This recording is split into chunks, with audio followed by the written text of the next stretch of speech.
நடிகை கஸ்தூரி தமிழ்நாட்டில் பெண்களை வைத்து தேவதாசிகள் சமூக அமைப்பு உருவாக்கப்பட்டிருந்தது. அதில் பெண்களை காம போதைக்காகவும் காம இச்சைக்காகவும் அடிமைப்படுத்தி அந்த நரக வேதனையில் வச்சுருந்தாங்க.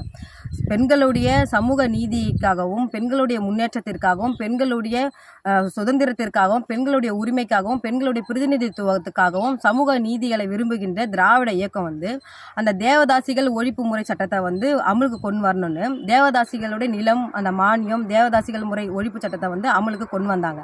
அந்த தேவதாசிகள் முறை ஒழிப்பு சட்டத்தை அமலுக்கு கொண்டு வந்தவொடனே அதில் வாழ்ந்திருந்த அந்த தேவதாசிகள் எல்லாருமே நம்மளுக்காக அந்த ஒரு அமலுக்கு கொண்டு வந்திருக்காங்க சட்டத்தை அப்படின்னு அதுலேருந்து மீண்டு வெளியே கல்வி அறிவு பெற்று இன்றைக்கி ஒவ்வொரு பதியில் பெரிய பெரிய அந்தஸ்தில் இருந்து இன்றைக்கி வாழ்ந்துட்டு இருக்காங்க.